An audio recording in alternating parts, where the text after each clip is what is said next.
religion has a very important role in society, or we have given religion a very important role to play in society.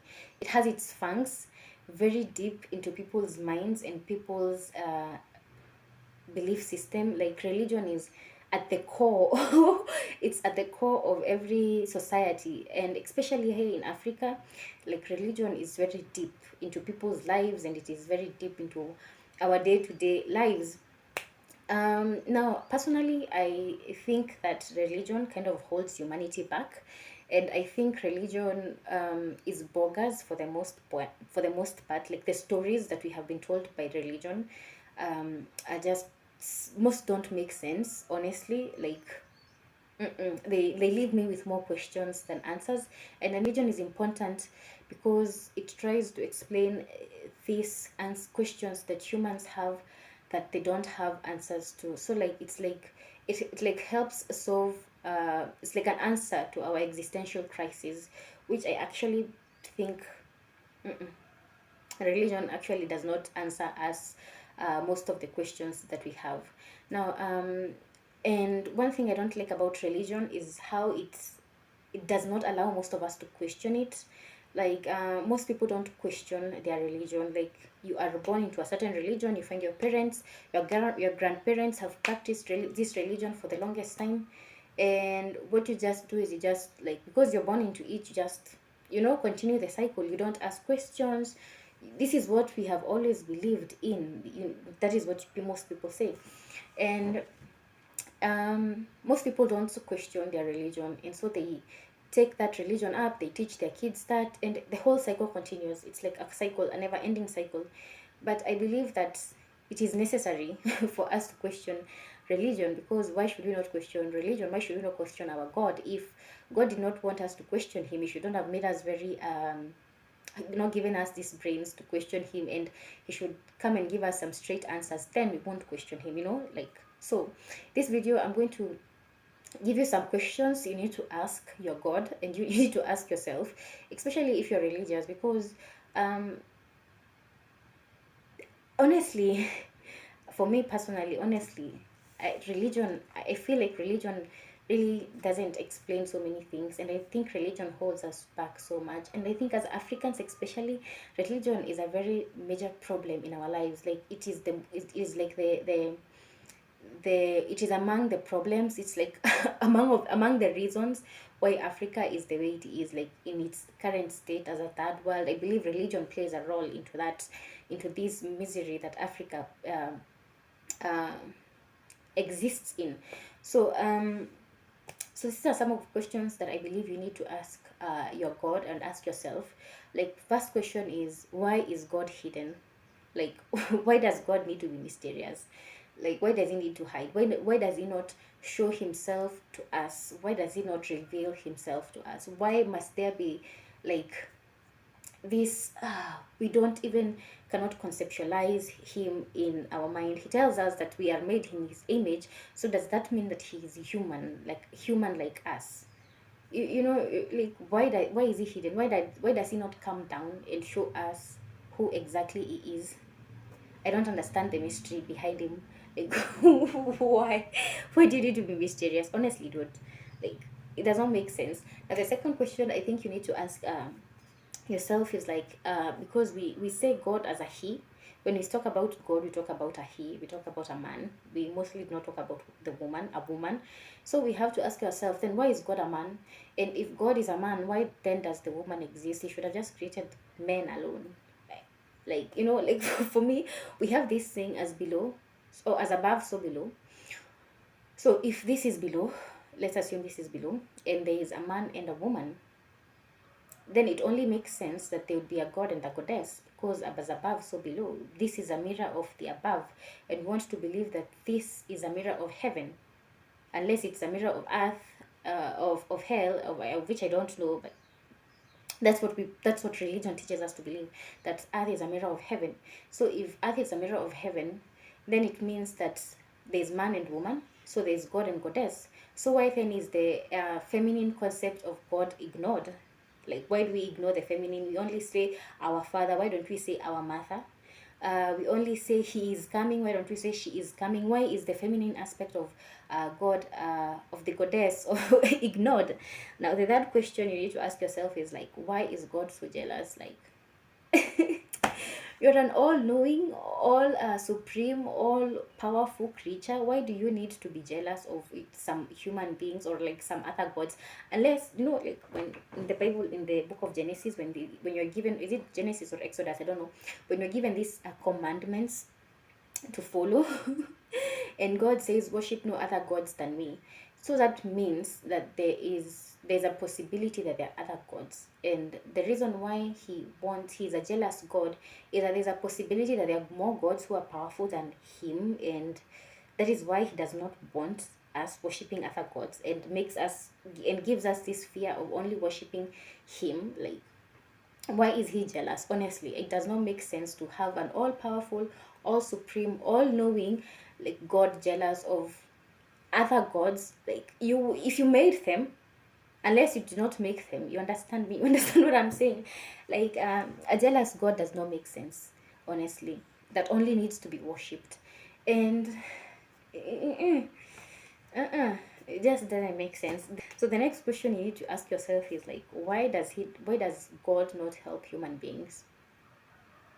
Honestly, why does God not help us? Because there is war in Congo, there is war in the Palestine, there is war in Sudan, there is war in Africa, there is war everywhere in the world. There was World War I, there was World War II. Why was God not intervening during these wars and asking humans not to fight? Like, we are his creation, so why would we need to fight each other? Like, why does God not intervene in our problems? Like, there are children who are starving. Why does he not make it rain for their in their lands? Like, why did he need some places to be fertile, other places infertile? Like, why did he like why does he not help human beings? Or because I believe, or I think that if there is a God who existed and who was taking care of this earth and actually cared about his creation, he would not want his creation to suffer. He would not want his creation to be in chaos. Like, he would feel like a little bit of, I know that's why he's a he, because we associate men with not having a lot of feelings. Like, a man can watch people die and just be like, ugh, yeah. Could be God is like that, a sadistic man. There's a probability that's why he does not care about human beings, you know. And when I talk about this point, people are going to come and tell me that God helped me, God saved my life, God ulabulabu, God saved my marriage, God ulabulabu, God did what this for me. If there was no God, and I'm going to ask you a simple question. So God chooses individuals to help, but he cannot help on a collective scale. Does that mean there are some of us who are created by God and then others created by something else? Or like, what does that actually mean? That if he can choose individually who he wants to bless, individually who he wants to like help, like, so it's not a collective thing. Amadio worships different gods. Like, I need to understand this. So this, so that for me, I just tell you that your point is just focus. How does he help you? Only you, but then lets hundreds of people just die of hunger, of disease, of war, of bad things that just happen all around the world. People are evil, man. Like, why does he not help everybody else? Anyway, the next question that you need to ask yourself is like, okay, especially in this Christianity and Muslim, they have this story of, when you die, you're going to go to hell, you're going to be punished for all the sins that you did on earth. Honestly, honestly, guys, honestly. So why do you need to punish me? You knew me, like God says in the Bible, right? The Bible is written by people inspired by the word of God. Isn't that right? So people who wrote the Bible, these people who were inspired by God, or these people who God chose to write his word, they tell us in the book of Jeremiah chapter 11 verses 5 that God knew us. Yani, he knew us before we were formed in our mother's womb. Or was that only specifically to Jeremiah? He also says in the book of Psalms, chapter 139, chapter 139, verses 13 to 18, about how, he knew us before we were formed in our mother's womb. Oh, our books were written even before we were born. Like, or does that only apply to these two characters who wrote these two Bibles, or does that apply to everybody else in the world, that God knew them before he formed them? So if he knew you before he formed you, so that means he knew everything that you were going to do on this planet Earth. He knew every sin that you were going to commit. He understood your character. Like, he knew exactly who you are going to become, and then still punish you for becoming exactly who you became. It does not make sense. Like, and then why punish his creation? Why not just create pure human beings who have no sin, who have no fault? Like, why does he need to punish us human beings? Like, create pure human beings who have no sin in their minds. Like, remove that seed of sin, or whatever he's punishing. It's easy. It's very easy. So you need to ask your God, and need to ask yourself that about your religion. Why do you need to be punished? Why do you need to go to hell and burn? Honestly, hell, you're going to eternal fire. Honestly, you people, sometimes I think you people are high on some drugs and you're not telling us, because you actually believe you're going to burn in eternal fire forever and ever and ever. Okay, maybe there's a probability. We don't know anything about this world anyway. So the next question you need to ask yourself is like, so why did God then create suffering? If this person loved us so much and he even sent his only son to die for us, why did he create suffering then? Why could he have not created a world, a perfect world, like a perfect place, utopia is what I would say, with these perfect human beings, with these people who have no sin, like just perfection. Nobody is poor, nobody is suffering, people are just happy, you live happily for all your days. Why do you have to just first die so that you can go and experience that bliss? That is if you're good. That is when you're going to go to heaven. If you follow these certain rules that Christianity tells you to follow, or Muslimity tells you to follow, like if you follow these certain rules that God has given you, or that is when you're going to die and you're going to go to heaven, maybe have 12 virgins, you're going to sing and dance all your days of your life. Do you actually want to sing and dance all the days of your life? You have to ask yourself some serious questions. Milk and honey, and then you're going to have milk and honey. Like, there is no variety. Well, that I've gotten so deep into that subject, but why do you have to die to go and experience that enjoyment, that heaven that God talks about? Like, why not create it here on earth? Why does this place need to be like a test at school? Why does God need us to prove our loyalty to him? You need to ask yourself these questions. Like, it does not make sense. If this person is all supreme, all knowing, and all powerful, then these things should not be in existence if he created human beings. Now, the next question you need to ask yourself is, why does God seem to hate women? Because honestly, if you read that Bible, the things that God does to women, it's unspeakable. Like, God seems to have this vendetta against women. And the funny thing is, in Africa, I find that women are the most number one, top 10, top two, because there are only two races, men and women. Oh, top two to be to to be in churches and to fill these places of religious institution. Yet it seems that this God is against them. Like, women, make it make sense. Honestly, like, why would you worship somebody who does not like you, who says that you are vile, who makes you suffer every time you bring a child into this realm? You have even to ask yourself, does this God even want you to have children? Because why so much pain and suffering? Why do you have to have labor? Ask yourself such questions. Why do you need to feel pain to bring life into this world? Why does God seem to like take you to be beneath man? Why does God need you to be beneath somebody else? Are you not a human being? Did he not create you in his image? Why does he need you to be subservient to man? Like, ask yourself these questions. Like, these things don't make sense. These things that you're taught by religion, they just don't make sense. As a woman, if you read the books, some of the books such as the Old Testament, especially Judges, Deuteronomy, these old books about talking about how God, Leviticus, how God treated women and how God allowed bad things to happen to women. And you have to ask yourself why. And then you also need to ask yourself, you don't see any woman who is chosen like by God to do his work, so why did God also not choose women? Is it because he actually did think women are weaker than men, like they're not equal to men? And why would you worship somebody who thinks this of you, who creates you to be somebody who is lesser to somebody else? You have to ask yourself these questions, because honestly, if you don't ask ourselves these questions, this is we are doomed. We are honestly, I don't know why I am so concerned. I don't know why I'm so concerned, but we need to ask ourselves these questions. Everybody who believes in religion, these are just some of the questions. These are just like 8 questions you need to ask yourself, and to ask your God. Religion really has a chokehold on us, especially as Africans.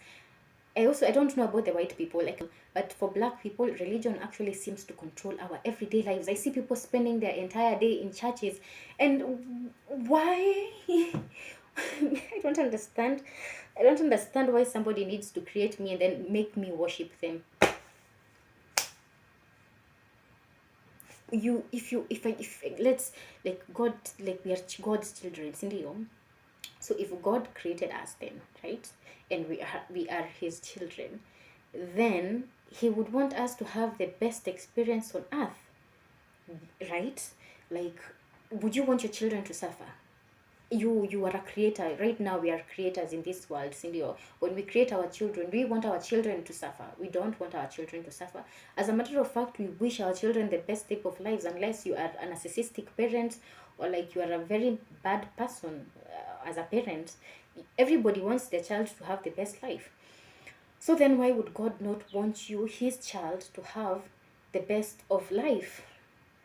Is the questions we need to ask ourselves. That's why I honestly think that if humanity is going to advance as a collective, religion needs just to be scrutinized, and to be, people need to ask themselves serious questions. People need to release themselves from these religious shackles that they have shackled themselves into, because religion only exists because you do not dare question, and you do not dare try and answer these questions. Like, you want to fit into this programming that you have been programmed into so bad, you that you do not want to ask yourself some certain questions, that you do not dare even think of asking certain questions. Like, that's why I believe religion exists. And because you have this need, and you have this longing, and you have this um, desire to understand yourself, you have this desire to understand your origin, you have this desire to, why, like, you need to understand. You don't understand so many things, you feel that they are out of reach for you, like this, like, we don't understand so many things, honestly, as human beings. And so we feel religion takes this, we give religion this permission to we give religion permission to then fill these holes, and we just blindly close our eyes and we decide to follow. That's how I would explain religion. Like, and if I believe if most people dared come out of these cocoon shells and actually scrutinized their religion, actually looked at it, they would find holes, very many big holes, and they would not like what they find, and it would cause cognitive dissonance, and it would make, like, I don't know, I think the earth would shift in some very massive ways if actually people thought about religion and actually questioned this thing called religion, and questioned this thing called God and the devil and Adam and Eve. I don't know if those stories are true. Honestly, we have no way of proving that those stories are true. This is the thing about the past. It's so much in the past that there's a probability there is no proof. But then we have proof of people like Lucy, the first woman. Anyway, so and when if you look at our society, we love having proof. Look at law. Somebody who has committed a crime and can be released and released back into the world because there is no there's not enough evidence to prove that this person committed that crime. And then there's another person who could be arrested and put into prison because there was enough evidence to imprisonate that person. Look at science. Something only becomes valid if there is proof. So then I have to ask religious people, and I have to ask us as humanity, if God does really then exist, don't we actually need proof? And I know we are going to give ourselves all this proof that exists, us as ourselves are proofs. The trees, everything that we do not understand, we are going to acclimate, and we are going to accredit it to a superior intelligence than us.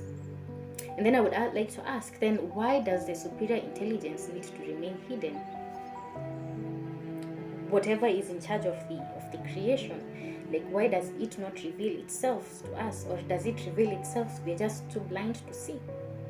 Is the question now we have to answer. Like, there's so many questions. Anyway, that is the end of my video. I don't think I'll talk anymore, but you just need to go and ask yourself these questions as a religious person. And I hope this video just goes to a lot of Africans out there, and I hope you click and you listen to it, because honestly, I think as Africans, we have to ask ourselves these questions, and we need to answer these questions, not only ask them, but also answer them, and not only in the religious context, but also use our brains. Once in a while, it's okay to question God, because if God did not want you to question him or her, then God would not have given you the ability, the brain to think. He would have just made you some, like the way, I don't know, like some animal, maybe, probably with no brain to think. Yeah. So yeah, bye bye.